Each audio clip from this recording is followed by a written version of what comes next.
Coronel Alberto Feitosa. Senhor presidente, pode inclusive descontar do meu tempo, porque eu serei curto e grosso.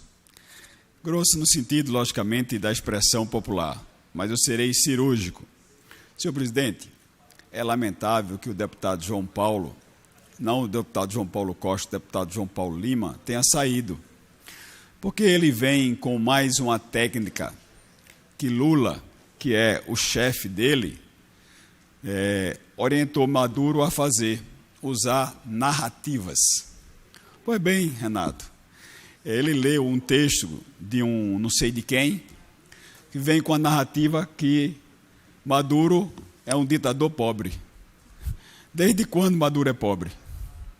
Pelo contrário, isso é uma narrativa mentirosa diante de tantos que Lula vem conseguindo que seus asseclas repitam.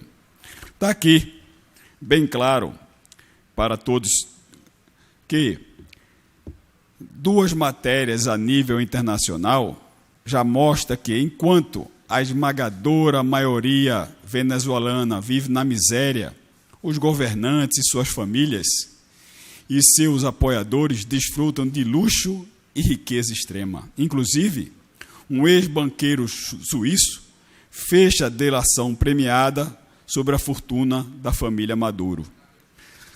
Lula, talvez, chegou tarde a orientar Maduro a ir por essas narrativas.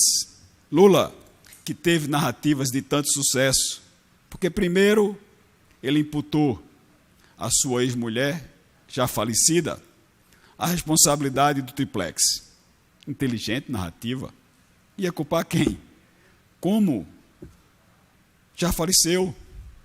E ela, Dona Marisa, sabia de tudo, estava com ele ali ao acordar e ao dormir, e ele não sabia de nada. Como também Lula não sabia do sítio de Atibaia, embora tivesse pedalinhos com o nome dos netos, roupas de cama, saída de banho lá, pessoal, com as iniciais de Lula. Mas ele também não sabia, deputado Renato Antunes. Lula não sabia das operações que acontecia ao lado da sala dele, onde tantas empresas devolveram, deputado patriota, mais de 15 bilhões de reais. Alguém devolve o que não pegou? Faz doação de 15 bilhões de reais para os cofres públicos? Mais uma inteligente narrativa de Lula. E vai nesse caminho e vai com uma outra narrativa que o levou, talvez, aos votos finais necessários à sua eleição. Picanha e cerveja. Pois é, Maduro, aprende. Vai com essas narrativas que dá certo. E a última, que ele quer emplacar, com o apoio de tantos poderosos, fora até do poder executivo, que é a narrativa do 8 de janeiro. Mas concedo a parte a Vossa Excelência, para que Vossa Excelência possa, então, falar um pouco de Maduro, que já a gente vive brigando por democracia, né? 7 mil pessoas foram expropriadas de seus patrimônios, de suas casas, ou levadas às prisões em processos extrajudiciais, porque enfrentou o Maduro. 2 concorrentes à presidência, hoje até li um artigo do Caruso dizendo que Lula, Zé Disseu e sua tropa se arrependem de ter deixado a eleição de 18 acontecer e não ter permitido ali que Lula fosse candidato um pouco antes, porque Maduro foi mais sabido do que Lula. Lula não aprendeu essa lição de Maduro. Maduro tirou os principais concorrentes e o prendeu. Que democracia! Os Yanomamis venezuelanos entregue a própria sorte ali aos garimpeiros, exploradores, morrendo, e que Lula já assumiu até, dizendo nas suas contabilidades que é índios brasileiros. 20% da população da Venezuela, deputado, correu de lá. E Maduro disse que a Venezuela está de portas abertas. É bom para João Paulo. Manda João Paulo mandar os netos estudar lá. Nós temos que fazer aqui uma comissão da turma do PT e quem adora Lula, aí para lá também. Vão para lá passar férias na Venezuela, andar com o celular na mão. Está tranquilo lá.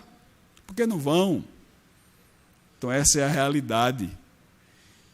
E aí, o que é que a gente assiste aqui? A resposta é de João Paulo, que Maduro é pobre.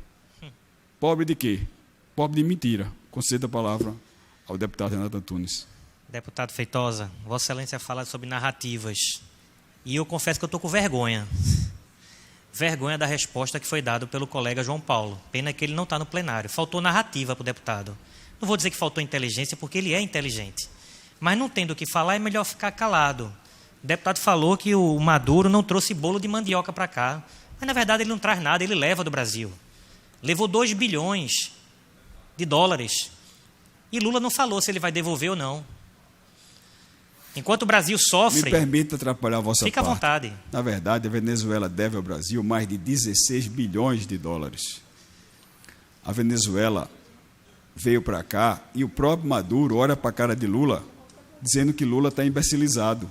Porque nem ele mesmo acredita nas besteiras que Lula disse. Mas devolvo a palavra a Vossa Excelência. E como eu falo, as narrativas, deputado, é aquela tese de defender o indefensável. A gente pode e deve fazer política partidária, ideológica, mas sem atentar contra a inteligência e contra aquilo que é verdadeiro. A gente não pode usar essa tribuna, esse microfone, não vou dizer de forma irresponsável, mas de forma a tentar defender e ludibriar a opinião pública e defender o que não dá para defender. Vossa Excelência falou aí, a gente deixou claro, 95% da população da Venezuela está na linha da pobreza, 80% na extrema pobreza. E eu me pergunto, como é que o Brasil abre as portas para um indivíduo que mata, que não respeita os direitos humanos, que é contra a liberdade de expressão, que não respeita a imprensa livre e é recebido no país da forma como foi recebido? E o que eu fiz na tribuna não foi provocar, foi ter uma posição oficial do Partido dos Trabalhadores, que se diz defensores desses direitos, dos quais o mais importante, o direito à vida, do qual o ditador é um assassino, porque está matando o índio, está matando sua população de fome. E a gente vê aqui uma resposta, não vou dizer não inteligente, mas sarcástica e sem fundamento, dizer que o indivíduo não traz bolo de mandioca. Pelo contrário, ele leva as nossas riquezas, mas leva também a nossa dignidade e leva a nossa autoestima de ser brasileiro, porque ontem, apesar de reconhecer que nós temos um presidente, eu tive vergonha de dizer que tenho o Luiz Inácio, já tenho por natureza, mas de ver um indivíduo daquele na presidência recebendo um assassino, um ditador, com a pompa que ele foi recebido. Por isso a minha fala foi de indignação, como brasileiro. Não foi o fato de sermos opositores na política, é dar louvores e fazer um reconhecimento a quem não merece. Eu aprendi na Bíblia, e como cristão, que a gente tem que dar honra a quem merece honra. E o seu Nicolás Maduro não merece uma linha sequer de louvor da nossa fala. Então não é defendendo, como foi defendido aqui, que não trouxe mandioca, que ele devolva o que ele roubou do Brasil com a ajuda do atual presidente.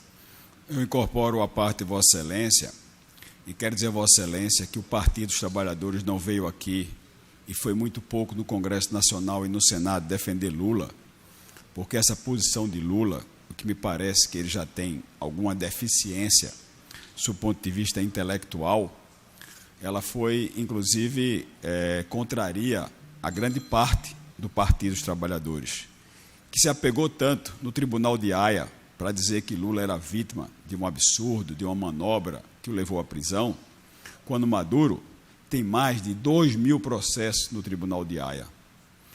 Quando disseram tantas vezes que as eleições foram legítimas, e vai aí o 8 de janeiro, quando a própria ONU não mandou não mandou emissários para acompanhar a eleição na Venezuela, por entender que ela era fraudulenta e estava totalmente sendo manipulada. Por isso que eu até parabenizo o deputado João Paulo pela coragem que ele teve de fazer isso. Mas, na verdade, deputado Renato Antunes, não é só Vossa Excelência que se envergonhou com o que Lula fez. Grande parte dos brasileiros, grande parte da mídia que apoia Lula, grande parte, inclusive, dos brasileiros que votaram em Lula, viram que fizeram uma péssima escolha.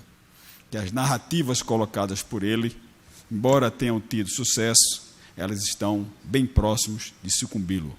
Era isso que eu tinha para essa tarde, senhor presidente. Muito obrigado.